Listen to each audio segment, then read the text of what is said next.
নমস্কাৰ মৰমৰ ছাত্ৰ ছাত্ৰীসকল, আহোম ক্লাছেছ ইউটিউব চেনেলটোত আপোনালোকৰ স্বাগতম জনাইছোঁ। আজি মই তোমালোকৰ কাৰণে লৈ আহিছোঁ সপ্তম শ্ৰেণীৰ তোমালোকৰ নিউ কিতাপখনৰ পাৰ্ট নম্বৰ 1, গছ ভালপোৱা ককা খং। ছাত্ৰ ছাত্ৰীসকল, তোমালোকে ভিডিঅ'টো স্কিপ নকৰাকৈ গোটেইখিনি চাই থাকিবা। আৰু তোমালোকৰ যদি কিবা ডাউট থাকে বা কিবা কুৱেশ্যন লাগে তোমালোকক বা কিবা বুজি পোৱা নাই, কমেণ্টত তোমালোকে জনাই দিবা। প্ৰথমত আহা ছাত্ৰ ছাত্ৰীসকল, এই কবিতাটোৰ কবিৰ পৰিচয়। আমাৰ ইয়াত দিয়া আছে কি, কবিতাটোৰ কবি হ'ল কোন? আমাৰ ভৱেন্দ্ৰনাথ শইকীয়া। আৰু তেওঁৰ জন্ম হৈছে কিমান চনত? 1932 চনত। আৰু তেওঁৰ মৃত্যু হৈছে 2003 চনত। তোমালোকে এইটো মনত ৰাখি ল'বা, তাৰ বেছি ইয়াৰ ভিতৰৰ পৰা ইমান কুৱেশ্যন নাহে। কবিৰ নামটো ভালকৈ মনত ৰাখিবা, তাৰপিছত তোমালোকৰ হৈ যাব। এতিয়া তোমালোকে আহা মাল্টিপুল চইচৰ কুৱেশ্যনখিনি, মানে চাৰিটাকৈ উত্তৰ থকা।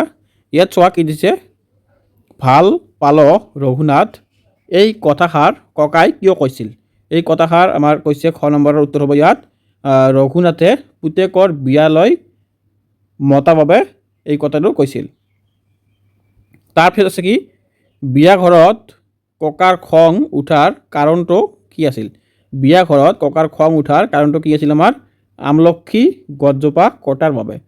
বিয়া ঘৰত যে আমলখি গছজোপা কাটিছিল, সেইকাৰণে ককাৰ খং উঠিছিল। তাৰপিছতো কি আছে, আলহী অতিথি যাব ৰভা নাইকিয়া হ'ব কথাষাৰ কোনে কাক কৈছিল? এইটো আছিল আমাৰ গ নম্বৰ, ককাই ৰঘুনাথক কৈছিল। আৰু তোমালোকে গ নম্বৰটো এনেকৈ পূৰ কৰি দিবা। তাৰপিছত তোমালোকে আহা 2 নম্বৰত কি দিছে আমাৰ, তলত দিয়া প্ৰশ্নকেইটাৰ উত্তৰ দিয়া। ইয়াত ক নম্বৰত কি দিয়া আছে, কবিয়ে কবিতাটোত কাৰ বিয়াৰ কথা উল্লেখ কৰিছে? উত্তৰত চোৱা আমাৰ কি দিছে, কবিয়ে কবিতাটোত ৰঘুনাথৰ পুতেকৰ বিয়াৰ কথা উল্লেখ কৰিছে। খ নম্বৰ কি দিছে আমাৰ, বিয়া ঘৰলৈ আহি ককাই ৰঘুনাথক সোধা প্ৰশ্ন দুটা কি কি? বিয়া ঘৰলৈ আহি ককাই ৰঘুনাথক দুটা প্ৰশ্ন সুধিছিল। এই প্ৰশ্ন দুটা আমাৰ কি কি আছিল? 1 নম্বৰত কি দিছে চোৱা, পিছে ৰভাখন দিবলৈকে আমলখি গছজোপাচোন কিয় কাটিলা? 2 নম্বৰ প্ৰশ্নটো কি আছিল আমাৰ, পিছে কোৱাচোন ৰঘুনাথ আমলখি গছজোপাচোন সহজে পাবানে ঘূৰাই? ইয়াত কৈছে কি, এই বিয়াৰ যে তোমাৰ আমাৰ এতিয়া পেণ্ডেল বান্ধে যে বিয়াৰ টাইমত, এই পেণ্ডেলৰ মানে এটা আমলখি গছ পৰিছিল সেই জেগাখনত, সেইকাৰণে আমলখি গছজোপা কাটি দিয়াত ককাই খুবেই বেয়া পাইছিল। তাৰপিছত কি দিছে আমাৰ, দৰাটিক মাতিবলৈ ককাই ৰঘুনাথক কিয় কৈছিল? ইয়াৰ উত্তৰটো চোৱা কি দিছে, ককাই বিয়াৰ কাৰণে আমলখি গছজোপা কটা দেখি বৰ দুখ পাইছিল। তেওঁ ৰঘুনাথক বুজাব বিচাৰিছিল যে যি গছ কাটি এই বিয়াৰ আয়োজন কৰা হৈছে সেই গছ ঘূৰাই পোৱা নাযায়। সেয়েহে তেওঁ ক্ষোভেৰে দৰাটিক মাতিবলৈ কৈছিল যাতে তেওঁক এই কথাটো সুধিব পাৰে। তাৰপিছত তোমালোকে অহা ঘ নম্বৰ কি দিছে, ককাই বিয়া ঘৰত কিয় একো খোৱা নাছিল? উত্তৰটো কি হ'ব আমাৰ, ককাই গছ গছনি বৰ ভাল পাইছিল, কেৱল বিয়াৰ ৰভাখন দিবৰ বাবে চোতালৰ আমলখি গছজোপা কাটি পেলোৱাৰ বাবে তেওঁৰ মন বৰ দুখ আৰু খং উঠিছিল। সেই দুখতে তেওঁ বিয়া ঘৰত একো খোৱা নাছিল। 3 নম্বৰত কি দি আছে আমাৰ চোৱা, খ নম্বৰত দি আছে, তলৰ স্তৱক দুটাৰ ভাৱাৰ্থ লিখা। ইয়াত কি দি আছে, প্ৰথম স্তৱকটো কি দি আছে চোৱা তোমালোকে, গছজোপা কটা বাবে লুচি ভাজি ৰসগোল্লা একোকে নাখাওঁ। ইয়াৰ ভাৱাৰ্থ কি হ'ব, এই পদ ফাকি ডক্টৰ ভৱেন্দ্ৰনাথ শইকীয়াই গছ ভাল পোৱা ককাৰ খং নামৰ কবিতাটোৰ পৰা লোৱা হৈছে। ইয়াত ককাৰ প্ৰকৃতি প্ৰেম প্ৰকাশ পাইছে। ৰঘুনাথে বিয়াৰ ৰভা দিবলৈ চোতালৰ আমলখি গছজোপা কাটি পেলোৱা কথাটো ককাই কোনোমতে মানি ল'ব পৰা নাছিল। গছজোপাৰ প্ৰতি থকা মৰম আৰু বিচ্ছেদৰ বেদনাত তেওঁ ইমানেই মৰ্মহত হৈছিল যে বিয়াৰ কোনো সুস্বাদু খাদ্য যেন লুচি ভাজি বা ৰসগোল্লা খাবলৈ তেওঁৰ ইচ্ছা যোৱা নাছিল। তাৰপিছত কি আছে আমাৰ দ্বিতীয় স্তৱকটো চোৱা কি দিছে, পিছে কোৱাচোন ৰঘুনাথ আমলখি গছজোপা সহজে পাবানে ঘূৰাই? ইয়াৰ ভাৱাৰ্থটো কি আছে আমাৰ, এই পদ ফাঁকিৰ জৰিয়তে ককাই এটা অতি গুৰুত্বপূৰ্ণ সত্য দাঙি ধৰিছে। বিয়াৰ দৰে এটা সাময়িক আনন্দৰ বাবে বছৰ বছৰ ধৰি ডাঙৰ হোৱা গছজোপা কাটি পেলোৱাটো যে এক অপৰাধ তাকেই তেওঁ বুজাব বিচাৰিছে। তাৰপিছত কি দিছে, মানুহে বিচাৰিলেই এই ৰভা সজাব পাৰে বা খাদ্য কিনিব পাৰে, কিন্তু এখন কাটি পেলোৱা জীৱন্ত গছ কেতিয়া সহজে ঘূৰাই পাব নোৱাৰি। গছ এজোপা ডাঙৰ হ'বলৈ বহু সময়ৰ প্ৰয়োজন। তাৰপিছত তোমালোকে 4 নম্বৰ কুৱেশ্যন কি দিছে আমাৰ, ভাবি কোৱা আৰু লিখা। ক নম্বৰত কি দিছে, ৰঘুনাথে আমলখি গছজোপা নকটাকৈ বিয়াৰ ৰভাখন কেনেদৰে সজাব পাৰিলেহেঁতেন। উত্তৰ কি দিছে চোৱা, ৰঘুনাথে গছজোপা নকটাকৈ গছজোপাক মাজত ৰাখিয়েই ৰভাখন সজাব পাৰিলেহেঁতেন, নতুবা চোতালৰ অন্য খালী ঠাইত বা গছজোপাৰ কাষেদি ৰভাখন দিব পাৰিলেহেঁতেন। তাৰপিছত চোৱা খ নম্বৰত কি দিছে, ৰঘুনাথৰ পুতেকৰ বিয়ালৈ যদি তুমি গ'লাহেঁতেন আমলখি গছজোপা কটাৰ বাবে তুমি কি ক'লাহেঁতেন।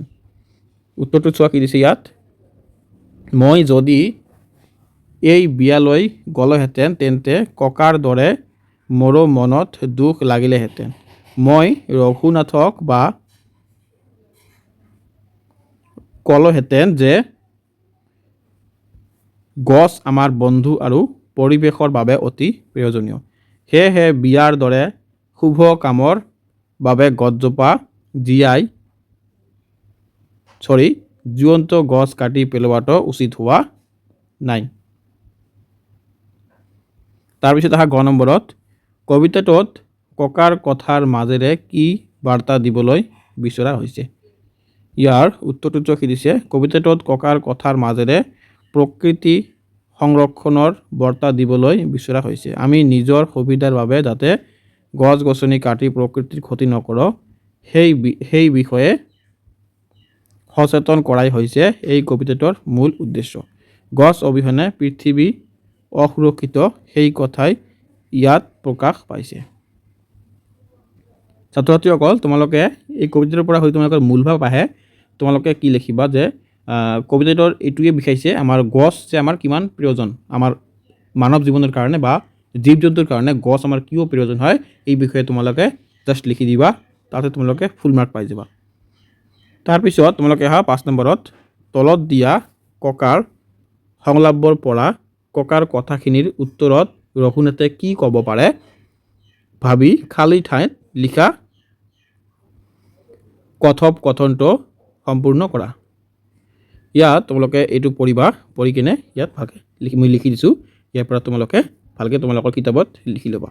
যেনেকুৱা দি আছে, ৰভাখন দিবলৈ গছজোপা আমনি কৰিছিল, সেইবাবে বেছি ঠাই উলিয়াবলৈ গছজোপা কাটি পেলালে।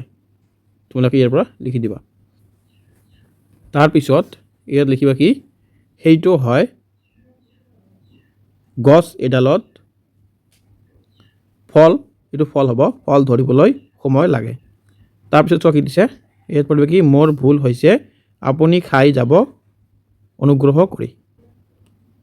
তাৰপিছত তোমালোকে 6 নম্বৰ কি দিছে আমাৰ, 6 নম্বৰত চোৱা, তলত দিয়া বাকচটোত কিছুমান শব্দ দিয়া আছে, কাষৰ বৃত্তটোত সেই শব্দবোৰৰ অৰ্থ আছে, তাৰ পৰা সঠিক অৰ্থ বিচাৰি আনি বাকচটোৰ খালী ঠাই লিখা। ইয়াত চোৱা কি দিছে, শব্দ দি আছে, ইয়াত অৰ্থ দি আছে। ইয়াত যেনেকুৱা দি আছে এজলকা, এইটো হ'ব কি একাজলি। ইয়াত ঔষধ দি আছে, ইয়াতে দৰৱ, ইয়াত ৰভা দি আছে, ইয়াত দি আছে কি, ঔষধ পাৰ্বণৰ বাবে উমৈকৈ দিয়া চালি। বোৱাৰী দি আছে পুত্ৰৰ পত্নী, আৰু অতিথি দি আছে কি আলহী। তোমালোকে এইটো লিখিবা, এইটো ঔষধ পঢ়াবৰ বাবে ওখকৈ দিয়া চালি। তাৰপিছত তোমালোকে 7 নম্বৰত, তলত দিয়া কথাখিনি ভালদৰে পঢ়া, এইটো তোমালোকে নিজে কৰিবা। তাৰপিছত তোমালোকে 8 নম্বৰত, তোমালোকে গ্ৰামাৰ ছেকশ্যন এইবিলাক কৰি দিয়া আছে কিতাপতে, তোমালোকে এটা চাই ল'বা আৰু ভালকৈ বুজি ল'বা। আৰু মই এটা চাৰ্ট বনাই লৈ আহিছোঁ ইয়াত। 9 নম্বৰটো চোৱা, তোমালোকে ধুনীয়াকৈ চাৰ্ট বনাই লৈ আছোঁ, ইয়াৰ পৰা তোমালোকে লিখিবা। তলত দি আছে কি, কুৱেশ্যনটো আমাৰ কি দি আছে, তলৰ সম্বন্ধ বুজোৱা শব্দবোৰত পুৰুষবাচক বিভক্তি যোগ কৰি লিখা। তোমালোকে এইটো লিখিবা যেনেকুৱা আইতা দি আছে এইটো তোমাৰ দি আছে দ্বিতীয় পুৰুষ আৰু তৃতীয় পুৰুষ দি আছে তোমাৰ তাৰ তাৰপিছত দি আছে যেনেকৈ আইতা আইতাৰা আইতাৰ আইতাৰাক আৰু আইতাক এনেকৈ তোমালোকে ইয়াত লিখিবা ছাত্ৰ ছাত্ৰীসকল মোৰ ভিডিঅ'টো ইয়াতে সামৰণি মাৰিলোঁ তোমালোকক যদি কিবা কনফিউজ থাকে বা তোমালোকৰ কিবা যদি কুৱেশ্যন সুধিব লগা থাকে তোমালোকে মোক জনাবা মই তোমালোকৰ কাৰণে আৰু ভালকৈ ভিডিঅ' বনাই লৈ আহিম এইবিলাক তোমালোকে ইয়াৰ পৰা লিখি ল'বা কিতাপত ধুনীয়াকৈ দি আছে চ' আজিৰ ভিডিঅ'টো ইয়াতে মই সামৰণি মাৰিলোঁ